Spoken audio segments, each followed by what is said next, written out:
सुरमणुसिन्धुवन्दितं दोदगादिकं मलं प्रणमामि वर्धमानं तीर्थं धम्मस्कातारं शेषे पुण्यतीर्थहरि ससौवसिद्धे विशुद्धस्वभावे समणीयणानदंसं चरित तव वीर्यायारि ते सौवे समगं पतेगमेव पतेगं वन्दामि अवट्टन्ते अर्हन्ते मानुषे खेते किच्चा अरिहन्तारं सिद्धाणं तरणमो गणहराणम् अध्यावैवगाणं साहूढं चैव संवेसिं तेसिं विशुद्धदंसं प्राणपहाणासमं समासेज्य ओवसंपयामि सम्मं जतो निर्वाणसम्पत्ति। प्रवचनसार परमागम ज्ञान तत्व प्रज्ञापन महाधिकार गाथा 20 पृष्ठ 35 सोखम वा पूर्ण दुखम केवलणाणिसणथि देह गदम जम्मा अदिन्द्रियत्तम जादम तम मादुतम नेयम। केवल ज्ञानी के देह गदम शरीर के निमित्त से होने वाला सोखम व पुण्य दुखम सुख या दुख णत्थि नहीं। जम्मा क्योंकि अदिन्द्रियत्तम जादम अतीन्द्रियपना उनके प्रकट हुआ है। तम्मा इस कारण से तमणेयम वह जानना चाहिए। वह क्या जानना चाहिए कि उनके देहगत सुख या दुख नहीं है, यह बात जानना चाहिए। ठीक है ना। तो ये हमें समझना होगा जो आचार्य कह रहे हैं यहाँ। इस पर अपना कल चर्चा चली थी विशेष, और उस चर्चा में मतलब सुबह जो शंकर रोड पर भी चली थी उसमें एक बात विशेष आई थी। उस समय बहुत सारे लोग नहीं थे, पता नहीं अब ऑडियो या वीडियो से बाद में कितनों ने सुनी चर्चा ना सुनी, तो ये सब रह ना जाए इसलिए थोड़ा सा उस चर्चा को लेते हुए इसे स्पष्ट कर रहा हूँ, क्योंकि वो एकदम ही अद्भुत और नया प्रमेय है। ज्ञानावरणी एक ऐसा कर्म है जिसका कभी उपशम नहीं है। शब्द समझ में आ रहा है? पहले ही तो बताओ कि उपशम, क्षय, क्षोपशम ये तो सब जानते हैं ना सब। ये तो सीखने की चीज नहीं है ना, सिखाने की जरूरत नहीं है ना। ठीक, चल बहुत अच्छा। तो ज्ञानावरणी का क्षयोपशम ही होता है, या क्षय होगा या उदय होगा, समझ गए ना। उसका उपशम नहीं। अब आप कहें क्षयोपशम और उपशम में क्या अंतर है? हमें क्षयोपशम बेहतर लगता है। क्यों? इसलिए बेहतर लगता है कि उसमें थोड़ा क्षय का हिस्सा मिला हुआ, जबकि उसमें क्षय होते ही नहीं। उदयाभावी क्षय, वो उदय में नहीं आ रहा इसलिए क्षय, कायदे से तो वो उपशम हुआ, और बाकी का उदय, तो वो एक्चुअली है उदयोपशम। लेकिन आचार्यों ने जब उसको एक टेक्निकल भाषा दी कि उदयाभावी क्षय, इस कारण से उसका नाम क्षयोपशम पड़ गया। ख्याल में? प्योर उपशम और क्षयोपशम में क्या अंतर है कि क्षयोपशम की स्थिति में कुछ प्रकृतियों का तो उपशम होता है और कुछ प्रकृतियों का उदय रहता है। क्षयोपशम में वो उपशम में सभी प्रकृतियों का उपशम हो जाता है, चाहे वो थोड़ी देर के लिए हो। एक दो समय के लिए, जगन्यंतर मुहूर्त के लिए, लेकिन वो होता क्या है, उपशम हो जाता है, मतलब परिणामों में उसका कोई प्रभाव नहीं रहता। ये मुख्य रूप से देखा जाता है दर्शन मोह और चारित्र मोह। किनमें? दर्शन, बाकी का भी होता है उपशम, लेकिन मुख्य रूप से किसमें देखा जाता है? दर्शन मोह और चारित्र। सम्यक दर्शन, उपशम सम्यक दर्शन, औपसमिक सम्यक दर्शन है। भले ही वो एक समय रह के छूट जाता है, फिर भी बाद में दूसरी बार होने पर वो उपशम में बदल जाए, संभावना है। लेकिन मुद्दा ये है कि उसमें औपसमिक नाम है। मिथ्यात्व के प्रकरण में मिथ्यात्व का उपशम होता है, पहली बार उपशम ही होता है, और वो छद्मस्त जीव को होता है। इसी प्रकार चारित्र मोहिनी का भी उपशम होता है। कब होता है? उपशम श्रेणी के काल में। दो श्रेणियां है ना, एक उपशम श्रेणी और एक छपक श्रेणी। तो छपक श्रेणी वाला जीव तो क्षय करता है, और उपशम श्रेणी वाला जीव थोड़ी देर के लिए सही लेकिन पूरा उपशम कर देता है। वो वीतराग के समान हो जाता है, लेकिन प्रकृति अंदर में विद्यमान होती है, अगले क्षण उसका उदय आ जाता है। फिर वो एक समय के लिए सही लेकिन उसने वीतराग जैसी परिणति पाई तो है। उसको मैंने नाम दिया है स्वरूप लाभ। नीचे लिखा है ना, हाँ, स्वरूप लाभ। स्वरूप लाभ माने जो उसका वास्तविक स्वरूप है उसको एक बार सही, किसी रूप में सही प्राप्त कर पाना, ठीक है। लेकिन ज्ञान का, केवल ज्ञान के अलावा कभी स्वरूप लाभ नहीं होता। क्यों? क्योंकि वो क्षयोपशम होता है। क्षयोपशम में कुछ का उदय बना ही रहता है। पूरी निर्मलता छद्मस्त को कभी नहीं मिलती ज्ञान में। ये बहुत गंभीर प्रकरण है जानने के लिए। अभी नॉर्मली मैंने तो किसी विद्वान से या कहीं इस पर चर्चा सुनी नहीं। मैं ये दावा नहीं करता कि मैं सब कुछ जानता हूं, भाई जितना थोड़ा बहुत सुन पाता हूँ सुनता हूँ, बाकी मैं ज्यादा लोगों के सुनता भी नहीं हूँ। मेरी अपनी तो समय ही नहीं, अपना काम करता हूँ, चिंतन मनन लेखन जो अपना कार्य, इसी से फुर्सत नहीं है। लेकिन जितना मैंने सुना, लोगों से पूछा, तो कोई बता भी नहीं पाया कि ये विषय है क्या। आचार्य देव ने जब कहा अणाणम सुखम च परिणमति, ज्ञान और सुख परिणमत होते हैं, तो उस केवल ज्ञान के पहले ज्ञान और सुख परिणमित क्यों नहीं होते? ज्ञान और सुख के परिणाम तो जब भी होते, लेकिन ज्ञान और सुख का परिणमन क्यों नहीं कहा? क्योंकि मुख्य रूप से ज्ञान का जो बाधक कर्म है वो कौन सा है? ज्ञानावरणी। और छद्मस्त को ज्ञानावरणी का कभी उपशम नहीं, हर समय उदय बना ही रहता है, चाहे क्षयोपशम रूप में हो और चाहे प्योर उदय के रूप में। समझ गए ना? तो वो उदय बना रहेगा तो वह स्वरूप लाभ कैसे करे? भाई जैसे घर में मेहमान बने रहे तो कोई घर धनी वो निश्चिंत होकर चैन से कैसे सो? वो तो सबकी सेवा में लगा रहे। अब सब कहें मिलके भाई साहब सो, हम तो सो जाएंगे, नहीं बनता। उसको निरंतर उनकी व्यवस्था ठीक हो रही है, कहीं ना कहीं चिंता, कान वहां लगे रहेंगे, कोई परेशान तो नहीं। तो इसी प्रकार जब तक क्षयोपशम की स्थिति है जिन जिन कर्मों के, उनमें कभी भी स्वरूप लाभ बनता नहीं। और असल में स्वरूप लाभ यदि होता है तो वो सिर्फ ज्ञान का होता है। क्यों?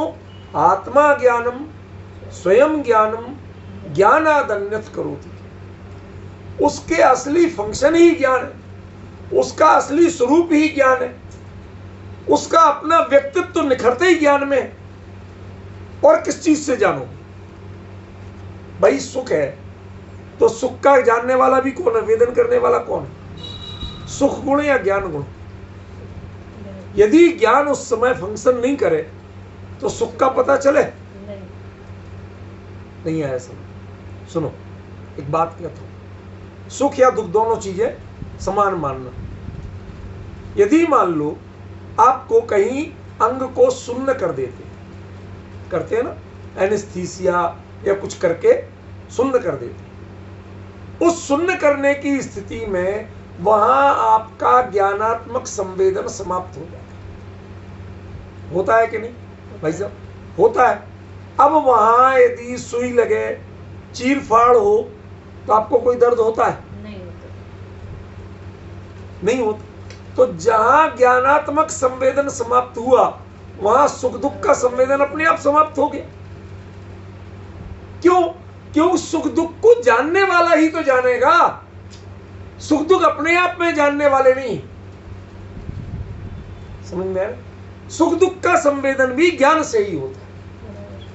इसलिए जब हम अनंत चतुष्टय की बात करते हैं, अनंत दर्शन, सुमन में ध्यान से सुने जरा, अनंत दर्शन, अनंत ज्ञान, अनंत सुख और अनंत वीर, तो सब लोग इसका विवेचन ऐसा करते हैं, ज्ञानावरणी के क्षय से अनंत ज्ञान, दर्शनावरणी के क्षय से अनंत दर्शन, मोहिनी के क्षय से अनंत सुख और अंतराय के क्षय से अनंत वीर। ठीक है? अंतराय के कितने भेद है भैया? कौन कौन से? दान, लाभ, भोग, उपभोग और वीर। ठीक है ना? पक्का? अब बताओ इनमें से कौन सा अंतराय सुख का बाधक है? दान, दान देने से सुख का सीधा रास्ता नहीं। लाभ, कुछ प्राप्त हो जाए, कोई गारंटी नहीं। कई लोगों को बहुत कमाई होती है, घर में बेटा मर गया, उन्हें कितनी कमाई हो रही, कोई तो उसकी खुशी नहीं है। ठीक है ना? भोग, भोग से हम जो सुख मानते वो तो इंद्रियों से मानते, इंद्रिय से भिन्न जो चीज है वो तो है ही नहीं, ऐसे उपभोग से। और वीर, तो वीर का काम तो अनंत बल में जाएगा ना भाई साहब। समझ में आ रही बात कि नहीं आ रही? अनंत वीर्य, अनंत बल कहते हैं ना अनंत चतुष्टय में, तो वीर के क्षय से तो अनंत बल होगा, सुख कहां से हो जाए?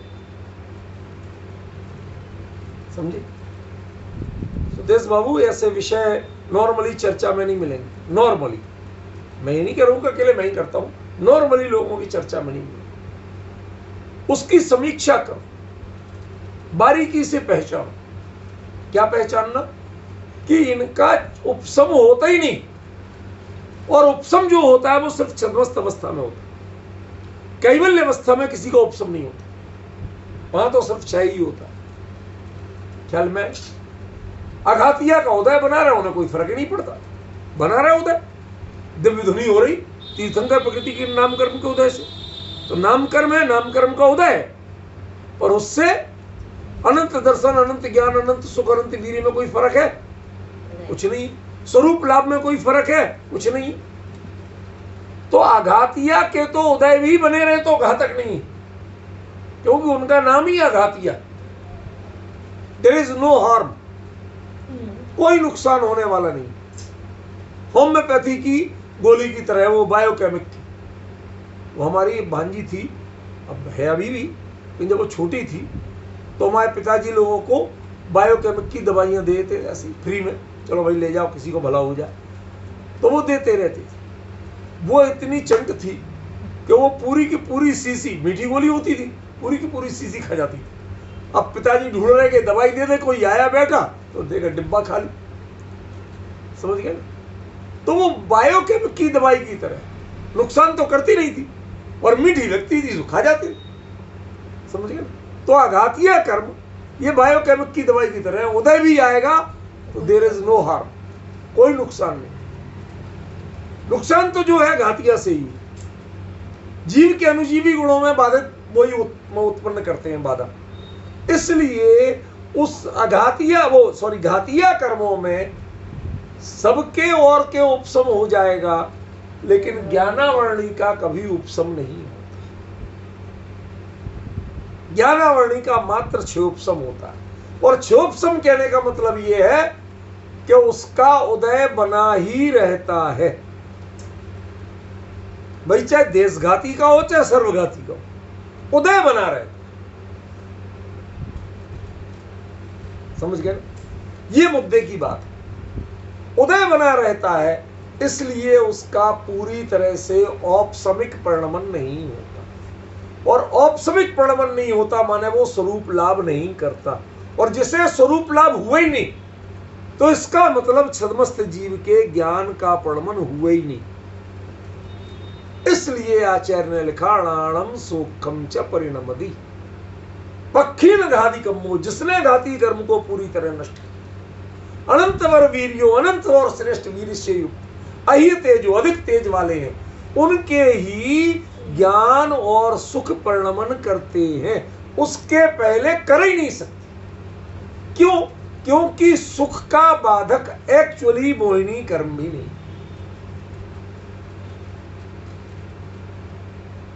यदि मोहिनी कर्म बाधक हो तो मोहिनी के तो दो भेद है, दर्शन मोहिनी और चारित्र मोहिनी।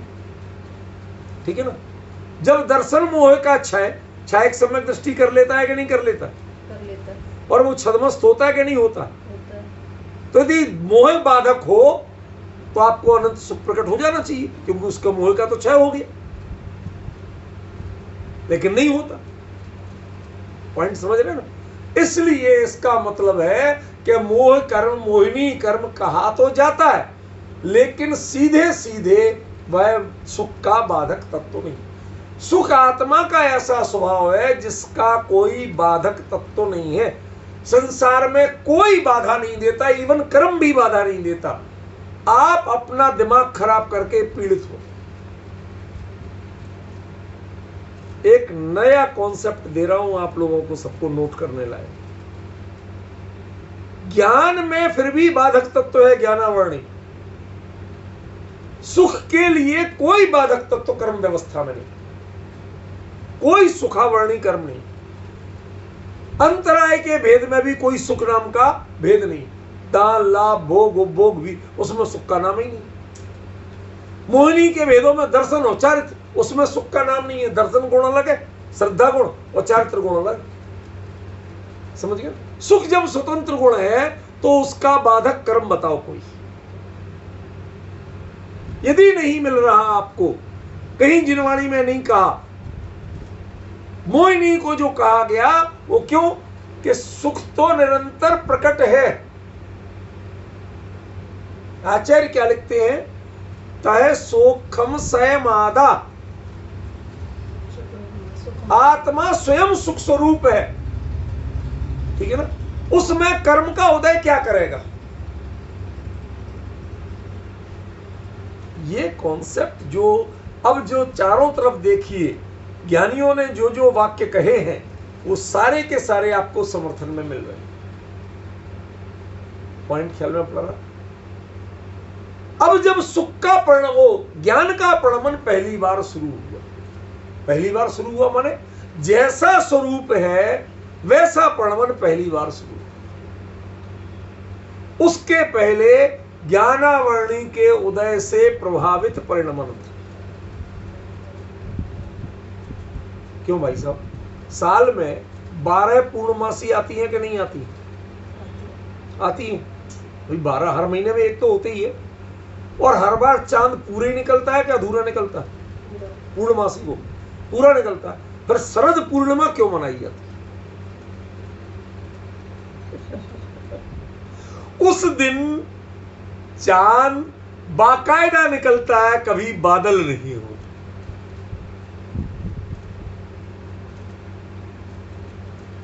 आपको प्रॉपर दिखेगा, कोई रोकने वाला नहीं।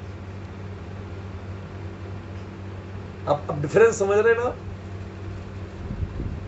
वो बाधक तत्व नहीं होना चाहिए, तब तो निकला कहां है? जब बाधक तत्व मौजूद है तो निकला किसी के ख्याल में? तो जब छद्मस्थ जीव के ज्ञानावरणी का उदय निरंतर है तो उसका जितना चाहे ज्ञान हो जाए, उसे ज्ञान का परिणमन आचार्य ने कहा ही नहीं, माना ही नहीं। अरे वस्तु स्वरूप ऐसा है कि वह ऐसा होता है। क्योंकि ज्ञानावरणी का उदय निरंतर बना हो। जो क्षयोपशम होता है, ये तय जानना, क्षयोपशम का मतलब कुछ का उपशम और कुछ का उदय। क्षयोपशम माने उदय विद्यमान है, यदि उदय नहीं होता तो क्षयोपशम नाम नहीं पड़ता। समझा? और जब तक उदय विद्यमान है तब तक आप स्वरूप लाभ कर नहीं सकते, और जब तक स्वरूप लाभ नहीं किया उस गुण ने, तब तक उस गुण का प्रणमन नहीं कहा जाएगा। फॉर द एग्जाम्पल, एक बात करना, आपके देश का कोई पहलवान हो, बहुत नामी पहलवान, बहुत ताकतवर, अब वो एक ओलंपिक में खेलने गया, ठीक है। अब उसे तेज बुखार और लूज मोशन दोनों हो गए,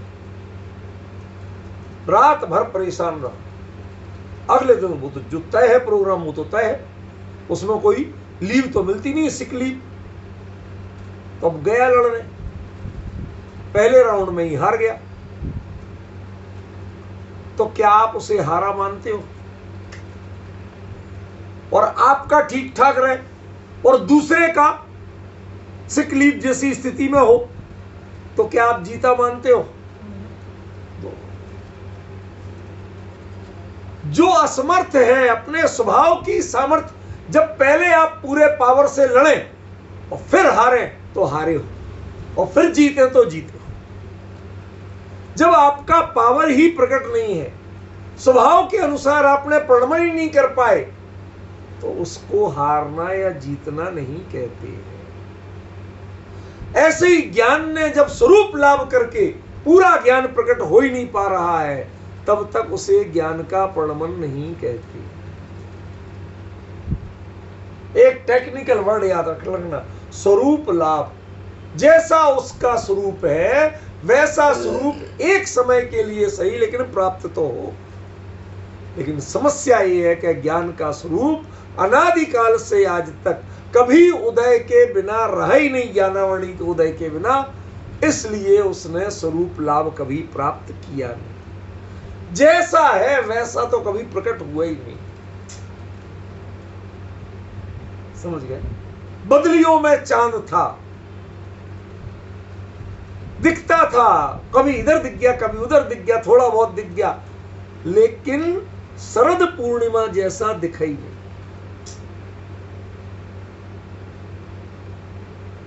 ख्याल में आ रहा है? ये एक बड़ा भारी अंतर है। इसलिए आचार्य ने कहा कि केवल्य होने पर पहली बार ज्ञान और सुख परिणमित होते हैं। क्यों? क्योंकि सुख का वेदता भी ज्ञान है, सुख का वेदक ज्ञान है, सुख का वेदक सुख नहीं। सुख नाम का गुण स्वतंत्र है, लेकिन वह सुख का वेदन नहीं करता। उसके उदय से सुख दुख आदि जो उदय माने उसके प्रभाव से, उसके प्रणमन से सुख का प्रणमन तो होता है, लेकिन मोह के प्रभाव से प्राय जीव वो सुख को सुख नहीं समझता, दूसरी चीजों को सुख समझता। इंद्रिय विषयों में सुख समझे, उसमें तलाश है। जो आत्मा का सहज शांत सुख स्वभाव है, उस पर उसको मजा नहीं है, उस पर उपयोग नहीं रमेगा, उसमें तन्मयता नहीं होगी, दिखते हुए भी उसे नहीं माने। मैं आपको एक सही घटना बताता हूं। लाल बहादुर शास्त्री जी जब देश के गृह मंत्री थे, पहले रेल मंत्री भी रहे, गृह मंत्री, तो वो एज होम मिनिस्टर उनको कहीं शायद कानपुर वगैरह कहीं जाना था। तो नेचुरली भाई उन दोनों तो फर्स्ट क्लास ही होता था। आपके एसी वेसी तो अमित जी ने जब नहीं रेलवे में नहीं थे ना, ये होते तो शुरू करवा देते, पर उस समय ये थे नहीं, इसलिए नहीं हुआ शुरू। तो वहां फर्स्ट क्लास ही सबसे बड़ा क्लास वही होता। तो वो फर्स्ट क्लास में अब एक तो कद के छोटे, फिर कपड़े एकदम सिंपल और इतने सरल प्रकृति के, तो उन दोनों दो चीजें चलती थी। सफर माने होल्ड ऑन बेडिंग, वो मोटे कपड़े का, त्रिपाल जैसे कपड़े का एक बेडिंग होता था, उसके अंदर अपना गद्दा फंसा, चद्दर वगैरह जो चाहिए, तकिया वकिया सब, और बाद में उसे बेल्ट से कस लिए और ऐसे हैंडल पकड़ के उठा लिए। उसको कोई होल्ड डाल कहते थे, कोई बेडिंग कहते थे, जो भी कह लो। और एक लोहे की संदूक, टीन की। ये आपके वीआईपी और ये दूसरे अरेस्टो का ये कुछ नहीं चलते थे पहले, समझ गया ना? आम लोग सब यही लेके चलते थे। तो वो बेचारे सिंपल आदमी तो स्टेशन आया सो धीरे से उतरने लगे, अपना होल्डर और पेटी लेके, पेटी बोलते थे पहले, उतरने लगे। तो अधिकारी आए थे गृह मंत्री को रिसीव करने। भाई साइड साइड से हो, देख रहे गृह मंत्री, वो बेचारे उतर के बाहर साइड में खड़े हो गए, गेट के बाहर प्लेटफॉर्म पे। और वो देख रहे भाई साहब, मंत्री महोदय दिखे नहीं रहे, वो बड़े हैरान। तो उन्होंने पूछे किसको खोज रहे हो? अरे तुम चुप रहो, फालतू परेशान कर रहे हो, गृह मंत्री साहब आने वाले थे, होम मिनिस्टर साहब नहीं दिख रहे। तो उन्होंने की कौन? लाल बहादुर शास्त्री? कि हाँ हाँ, उनका नाम कौन नहीं जानता? कहते भैया मैं ही हूं। क्या डिफरेंस समझ रहे? आप उसको उस रूप में, उस व्यक्ति को, उस व्यक्तित्व को, उसकी सरलता को, उसकी सरलता के कारण आप पहचानने को तैयार। तह सूक्ष्म साय मादा कुंद कुंदाचार्य लिखते हैं, आत्मा स्वयं सुख रूप है, लेकिन जो उसका सुख रूप परिणमन है उसमें सुख बुद्धि करता कौन है? क्यों भाई साहब? जो आपके लिए स्वास्थ्यप्रद भोजन है उसमें स्वाद किसको आता है? सचिन को तो बिल्कुल ही नहीं आता। क्या उबली हुई लौकी रख दो तो इसका मुंह करेले जैसा हो जाता है। उबली हुई लौकी, उबली हुई तोरई, जबकि सबसे स्वादिष्ट और सबसे स्वास्थ्यवर्धक चीज है। उनसे बढ़िया सब्जी वर्ल्ड वाइड मैंने देखा, जहां जहां गया देशों में, सब जगह कहते हैं भाई साहब ये लौकी और तोरई से बढ़िया सब्जी कोई नहीं। कभी भी स्वास्थ्य को प्रतिकूलता हो, सहज स्वस्थ रहना हो, कहते एक। लेकिन अब ये लेकिन बड़ा खतरनाक शब्द, वो दोनों सब्जियां कभी रुचती नहीं। आज की पीढ़ी से किसी कह दो लौकी बनी, आज खाने नहीं, खाना भूखी नहीं, समझ में नहीं आता। वो यद्यपि आपके लिए स्वास्थ्यवर्धक है, प्रसन्न चित्त रहोगे, हल्के फुल्के रहोगे, गतिशील रहोगे, सर्दी खांसी जुकाम नहीं होंगे, बुखार सबके लिए बढ़िया है, पेट साफ रहेगा, लेकिन आपको विश्वास नहीं होगा, हार्ट के लिए भी सबसे बढ़िया इलाज लौकी। एक प्रमाण देता हूं आपको, जितने डॉक्टर्स हैं किसी को आज तक स्टंट डला हो तो बता दो। वो आप लोगों को डालते हैं, उन्हें नहीं डला आज तक। क्यों? क्योंकि उन्हें पता है कि जिसको भी कोलेस्ट्रॉल और ब्लॉकेज की स्थिति होती है, जांच में आई, वो लौकी का सूप और लौकी का जूस आदि ये लेना शुरू कर देते हैं और वो ठीक हो जाता।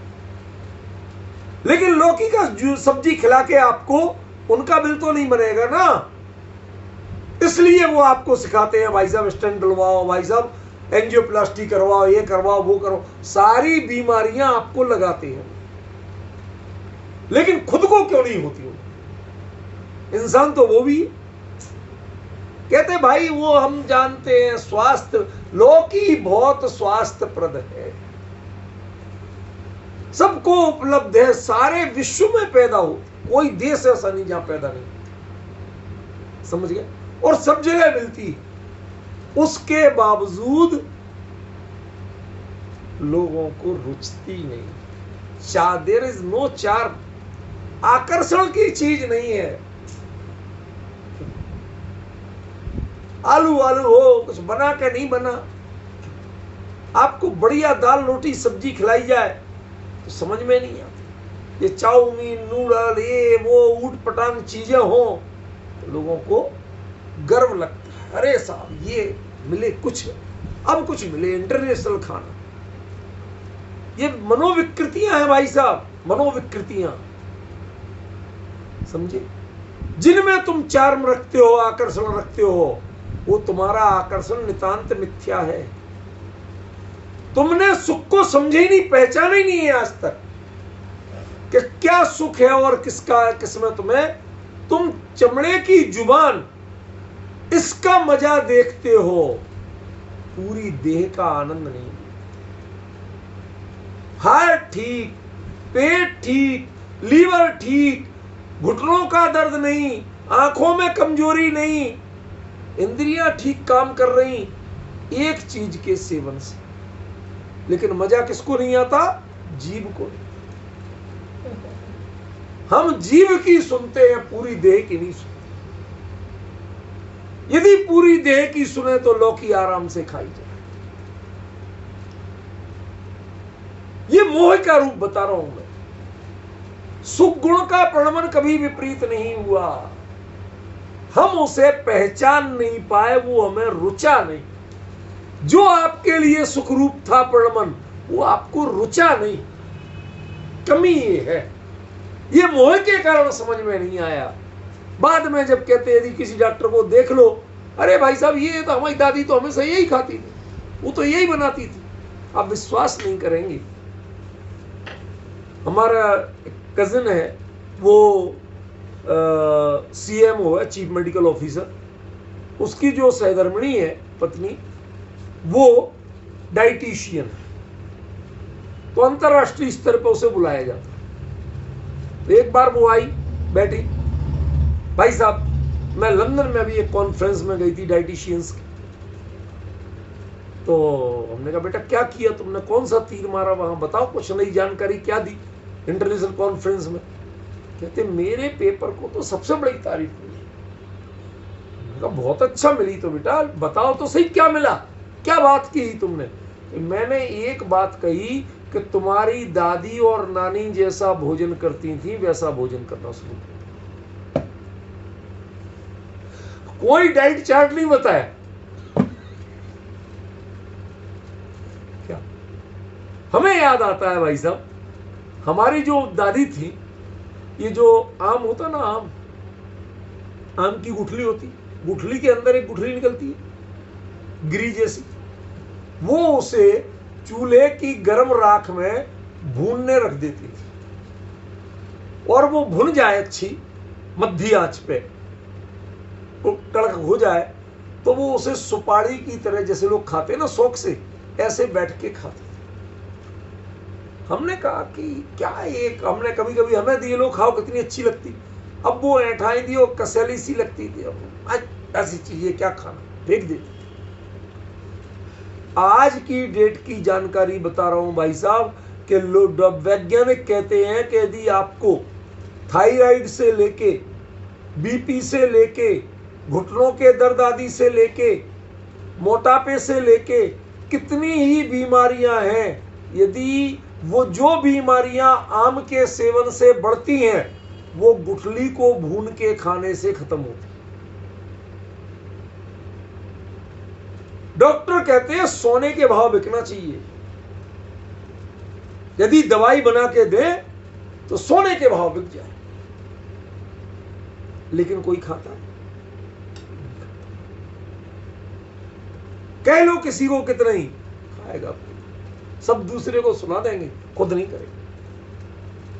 समझो इसका मतलब क्या है कि जो सुख का मैं अभी व्यवहार का दृष्टांत दे रहा हूं, जो सुख का साधन, स्वास्थ्य का साधन जो तुम्हें मौजूद है, जानते हो, लेकिन जुबान के रस के लोभ में तुम उसका सेवन नहीं करते, उसे अपनी लाइफ स्टाइल नहीं बनाते हो, उसमें सुख बुद्धि नहीं करते। ऐसे ही अनादिकाल से आत्मा स्वयं सुख रूप है, सुख गुण का प्रणमन है, लेकिन उसमें सुख बुद्धि नहीं करके इंद्रिय विषयों में सुख बुद्धि करता। इसलिए आचार्य ने कहा जब तक तुम्हारा अतीन्द्रिय व्यक्तित्व नहीं बनोगे, तब तक तुम्हारा ज्ञान और सुख परिणमित नहीं हो। जम्मा अनिंद्रियत्तम, जो चूंकि अतीन्द्रियपना हुआ है इसलिए तुम्हें सुख और दुख जो है वो देहगत नहीं है, तुम्हारा देहातीत सुख, देहातीत ज्ञान, इंद्रियातीत ज्ञान है, किसी की अपेक्षा नहीं, किसी की मदद नहीं लेना। ये जो स्वरूप है इसके लिए एक पक्ष मैंने बताया कि अब हमको लगे कि भाई ज्ञान और सुख का प्रणव अब नया क्यों शुरू हुआ, उसके पहले क्यों नहीं हुआ था? क्योंकि सुख के लिए, सुख तो सुख ही था, लेकिन मोह उसको जो चीज सुखद थी उसमें रुचि नहीं होने देता था, और जो दुखद है उनमें सारी रुचि करवाता था। मोह सुख का आवरण करने वाला कर्म नहीं। मोह तुम्हारी बुद्धि को ऐसा भ्रष्ट करता है कि तुम जुबान का रस देखते हो, देह का स्वास्थ्य नहीं देखते। समझिए, ये जुबान बड़ी विचित्र चीज है। आचार्य कुंद का तमिलनाडु में एक नाम तिरुवल्लुवर माना जाता है। तिरुकुरल नाम का ग्रंथ जो है नीति शास्त्र का, वो उनका लिखा हुआ माना जाता है। उसमें एक बड़ा गजब का वाक्य है, अमित जी भाई साहब ध्यान से सुनिए। कहते 3 बालिस्त की जुबान, वो इस 3 अंगुल की जुबान, बालिस्त तो ये हो जाता है, 3 अंगुल की जुबान पर नियंत्रण करना जिसने सीख लिया उसे दुनिया में कोई हरा नहीं सकता। क्या? एक तो कुछ भी बकने से और एक कुछ भी चरने से। माफ करना, मैं जानबूझ के थोड़े हल्के शब्द बोल रहा हूं। क्यों? क्योंकि इसकी आदत ऐसी है कि इसे बकने में जितना मजा आता है उतना बोलने में नहीं आता, और चरने में जितना मजा आता है ऊट पटांग उतना। अरे रस तो रस है, कसेला हो कोई हो, ये 5 रस है कि नहीं है? खट्टा, मीठा, कड़वा, कसायला, चरपरा। लेकिन कड़वा और कसायला सबसे स्वास्थ्यप्रद होते हैं। जिन चीजों में कड़वा और कसायला रस होता है सबसे स्वास्थ्यप्रद होते हैं। लेकिन ये बदतमीज जुबान कहते नहीं, ये गंदे, इनको हटाओ, ये नहीं चाहिए। और जो स्वास्थ्यप्रद थे दोनों हटा दिए तो बाकी तीनों होते हैं शरीर के लिए, स्वास्थ्य के लिए हानिकारक। अब आप खट्टा खाते हो, मीठा खाते हो, चरपरा खाते हो, क्यों? जितने भी ये चाट पकौड़ी कैसे होती, 3 ही रस तो होते, खट्टा भी, मीठा भी और तीखा भी। समझ गए? और ये तीनों ही स्वास्थ्य के लिए घातक है। जुबान की ये बात तो आप सुन लेते हो, लेकिन जुबान को नहीं सुना पाते कि भलिया मानस, ये कड़वा और कसायला तेरा काम चखना है, तेरा काम राग द्वेष करना नहीं। चखना है चख ले, स्वाद आता है तो आने दे, तेरा क्या बिगड़ रहा। लेकिन नहीं, वो कभी राजी नहीं होती, हम कभी राजी नहीं होते, इसलिए कभी स्वस्थ नहीं। ऐसे ही जीव अनादिकाल से इंद्रियों के सुख में तो सुख बुद्धि करता है, उसमें तो आकर्षण लगता है, और स्वभाव के सुख में कभी आकर्षण नहीं लगता। इसलिए जो सुख स्वभाव है वह सदा परिणमित होता है सुख रूप, लेकिन उसका वेदन नहीं रुचता। इंद्रियों से जो लगता है उसका वेदन में मजा आता। क्या विचित्र स्थिति है भाई साहब। दृष्टांत के लिए क्षमा करना, एक कुत्ते के लिए आप बढ़िया से बढ़िया खाना खिलाओ, वो उसमें उतना खुश नहीं होता जितना सूखी हड्डी चूसने में खुश होता है। और सूखी हड्डी चूसने में उसे कुछ मिलता नहीं, उसके हड्डी के नुकों से उसका तालू कटता है, उसका अपना खून बहता है, और उस खून को पी के चाट के जीभ से वो मानता है कि ये स्वाद आ रहा है हड्डी से, जिसमें है नहीं। हड्डी में खून नहीं, और तालू कटे उसका दर्द भी, पर वो सब भूल जाता है, इसमें मजा मानता है। ये स्थिति है हमारी। दुख में सुख मानते हैं, और जो सुख तय सोखम सय मादा, जो आत्मा स्वयं सुख रूप है, उसको कभी मानता नहीं। सुख के लिए आपको मिसगाइडेड मिसाइल है सुख। उसको मिसगाइड कौन करता है? ज्ञानावरण का उदय, मोहिनी का उदय। ज्ञानावरण मिस इंफॉर्मेशन देता है और मोहिनी मिसगाइडिंग करता है। होते हैं ना दुनिया गाइडेड मिसाइल, तो कुछ मिसगाइडेड भी तो होती होगी। जब काना फूसी से जो सुनाया जाता है उसको क्या कहते हैं? मिसगाइडेड मिसाइल बहुत घूमती है भाई साहब। मिसगाइडेड मिसाइल समाज में, परिवार में बहुत घूमती है, जो आपको हमेशा कान भरने का काम करती है। उनको मैं मिसगाइडेड मिसाइल कहता हूं, समझे? कान भरने का, आग लगाने का काम करती है, केकई और मंथरा बनने का काम करती है, समझ गए? हमें ध्यान रखना है कि हम किसकी सुने, किसकी माने। इनको कभी वचन मत दो। क्यों? क्योंकि ये उस वचन की पूर्ति तुम्हारे स्वभाव के विपरीत ही करेंगी। इनसे कमिटमेंट मत करो, इंद्रियों से कमिटमेंट मत करो। तुम्हें सुख का तत्काल वेदन होगा, लेकिन तुमने अपने ज्ञान को, अपने उपयोग को इंद्रियों से उलझा रखा, तो ज्ञान भी इंद्रियों से और सुख भी इंद्रियों से, और दोनों जब इंद्रियों में उलझे हुए हैं तो ये कर्म के उदय से व्याप्त रहते हैं। इसलिए ज्ञान और सुख वह स्वरूप लाभ कभी नहीं कर पाते छद्मस्त जीवों का। इसलिए केवली होने के पहले कभी भी ज्ञान और सुख का परिणमन स्वभाव के अनुसार नहीं कहा। पॉइंट समझिए, बहुत महत्वपूर्ण मुद्दा है। और असली मुद्दा क्या है? प्रमाण क्या है साइंटिफिक? कि इनका उपशम नहीं होता छद्मस्त।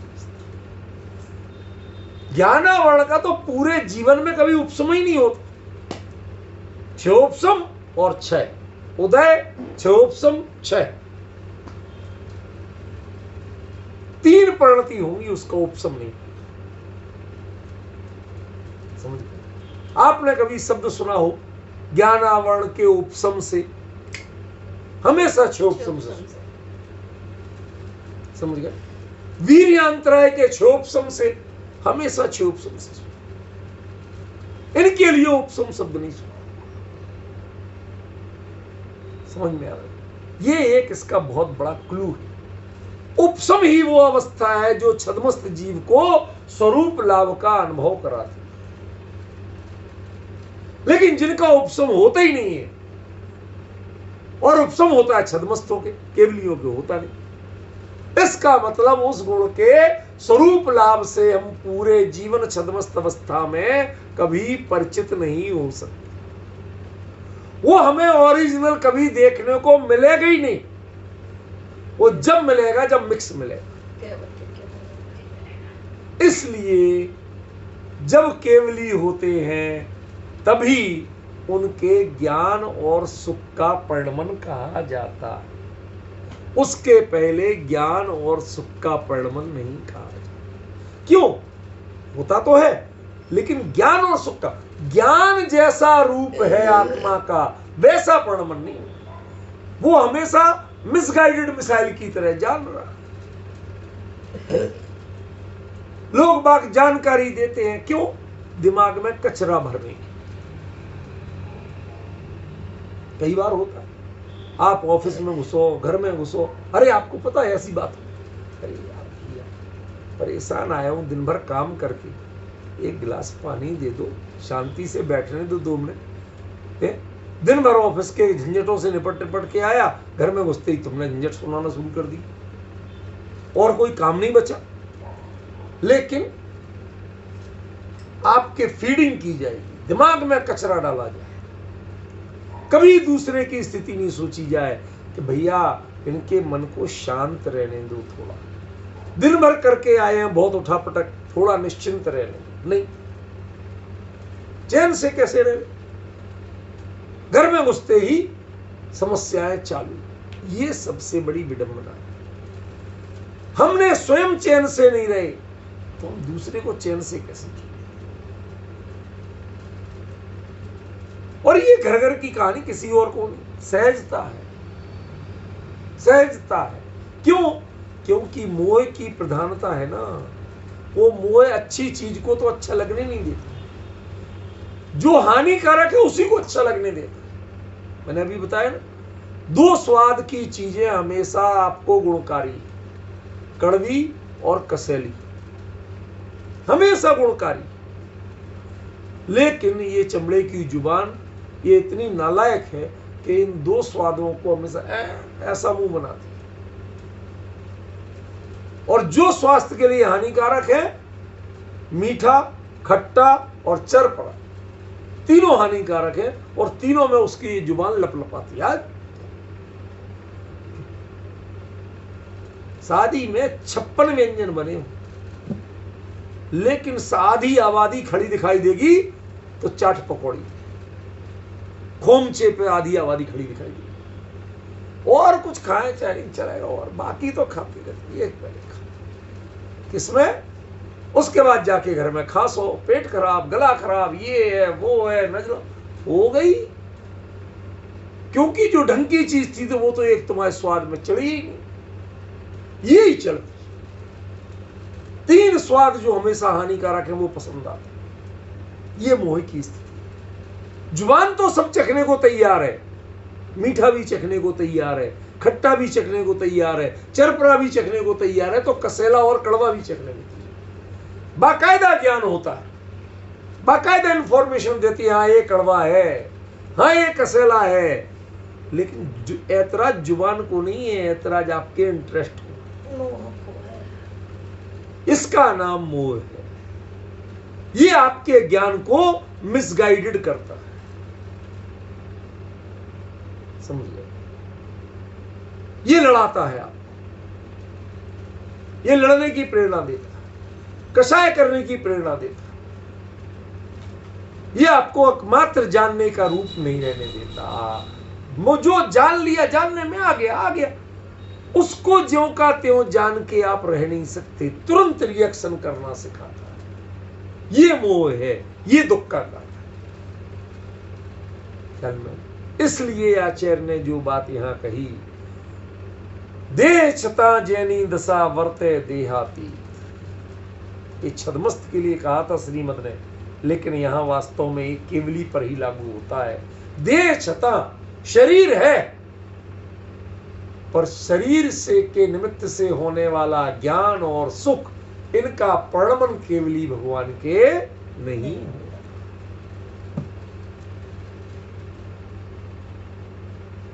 हलन चलन, उठना बैठना, उपदेश देना, ये सब होते हुए भी भगवान उससे अत्यंत निर्लिप्त रहते। वो आघातिया कर्म, नाम कर्म पर असर डालते। भाई साहब, कुल प्रकृतियां कर्मों की कितनी होती है? 148 में 90 से ऊपर किसकी है? नाम कर्म की 93। तो बची कितनी? माने 7 कर्मों की प्रकृतियां आधे से भी कम, 1/3 से भी कम, और आधे से ज्यादा में कौन बैठा है? नाम कर्म। इसलिए आप समझ ही नहीं पाते कि ये नाम कर्म का खेल। वो दिव्य ध्वनि के उपदेश भी नाम कर्म के खेल हैं, और ये शरीर भी नाम कर्म का खेल है। वो नाम कर्म पे असर करता है। तीर्थंकर नाम कर्म के उदय जब चलता है तो चलना, उठना, बैठना, ये सारी क्रियाएं होती हैं, लेकिन इनमें मोह नहीं होता। इसलिए भगवान को इसका ज्ञान में झलके तो झलके, लेकिन भगवान के उपयोग में नहीं झलके। देखो, ध्यान रखना, ज्ञान में झलके तो झलके, लेकिन उपयोग में जानते नहीं। उपयोग कहां है? उपयोग अपने स्वभाव पर। इसलिए नियम सार में उसे स्वभाव ज्ञान का। कल सुबह की चर्चा थी ना नियम सार की, क्या कहा था? स्वभाव ज्ञान का। वो स्वभाव ज्ञान है, केवल ज्ञान। क्यों? क्योंकि ज्ञान स्वभाव जैसा है वैसा प्रणमन पहली बार होता है। ज्ञान कभी ये नहीं कहता तुम किसी में इष्टनिष्ट बुद्धि करो, वो तो ये कहता तुम्हारा काम जानना था, तुम जानो। समझ गए? लेकिन हमारे लिए वो चीज समझ में नहीं। बहुत दिन पहले मैंने आपको एक वस्तु स्थिति बताई थी कि रैगिंग होना चाहिए कि नहीं। जो रैगिंग होती ना, तो होना चाहिए कि नहीं। अब अभी किसी विश्व आईआईटी विश्वविद्यालय कहीं भेज दिया जाए भाई साहब को, तो ये बैन हो जाए अभी, क्योंकि ये कह रहे होना चाहिए। और वहां सब जगह लिखा रहता है रैगिंग पूर्णतया निषिद्ध है, गवर्नमेंट के निर्देश है। तो ये रैगिंग चली क्यों? रैगिंग माने वीतरागता का अभ्यास। अब आपको साहब ऐसी ऐसी बातें कर रहे हैं। देखो रैगिंग जो थी एक्चुअली ये मेडिकल लाइन में कंपलसरी थी। ठीक उसी तरह, गलत होते हुए भी ठीक उसी तरह जैसे गालियां, अपशब्द, चिल्लाना, ये सभ्य समाज में अशिष्ट चीजें हैं, लेकिन पुलिस विभाग में अनिवार्य ट्रेनिंग का विषय है। यदि पुलिसिये को गाली गलौज नहीं आती है, दूसरे से ज्यादा तेज गाली गलौज नहीं कर सकता, देखा कोई फायदा। आप उस विभाग के योग्य नहीं। ट्रेनिंग दी जाती है बाकायदा।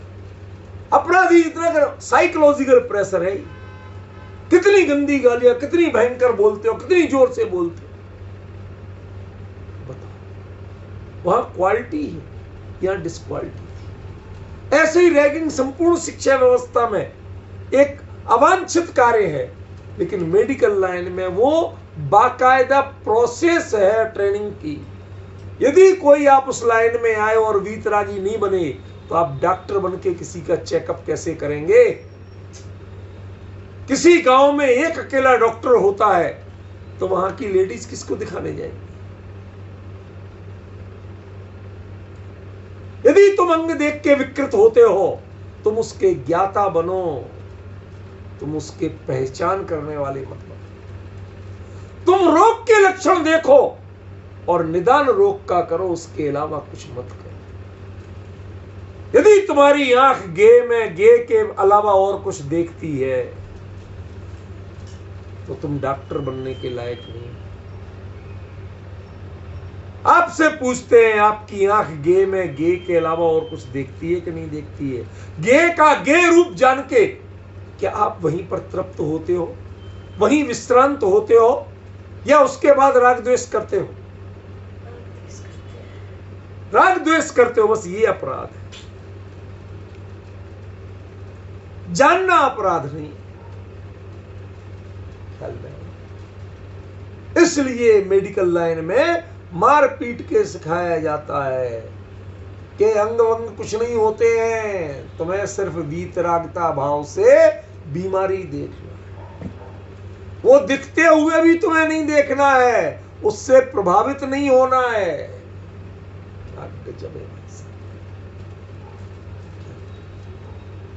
आज भी मेडिकल साइंस लाइन में चुपचाप कहा जाता भैया करो रैगिंग।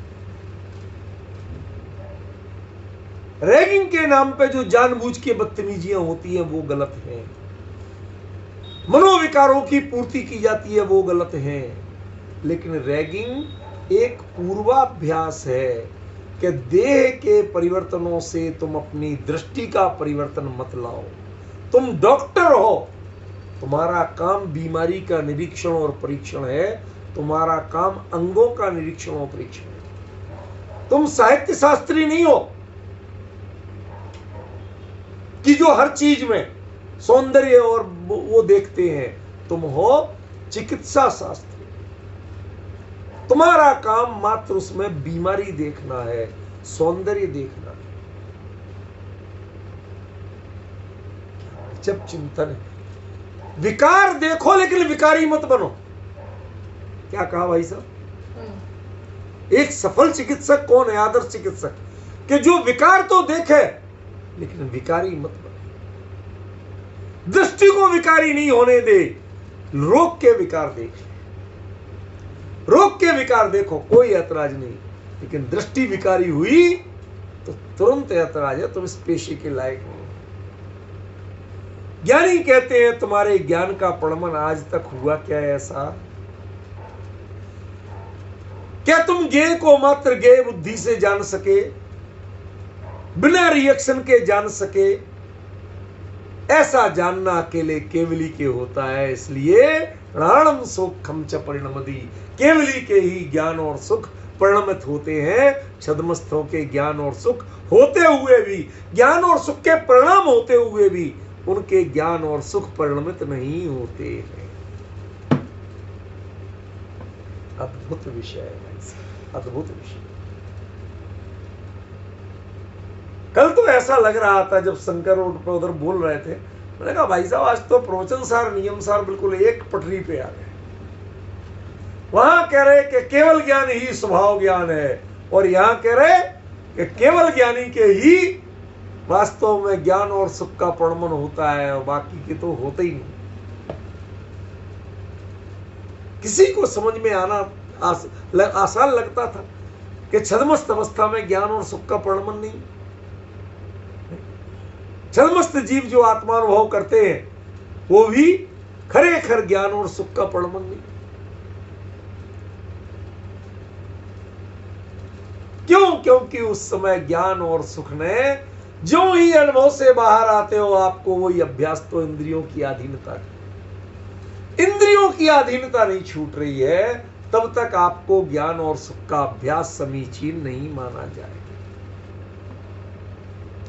यदि ज्ञान और सुख का अभ्यास आपको इनके मामले में ईमानदारी का करेक्टर सर्टिफिकेट चाहिए तो एक ही तरीका है, कैवल्य जैसी स्थिति, वीतरागता जैसी स्थिति, उसके बिना इनका परिणमन निर्दोष नहीं माना जा सकता।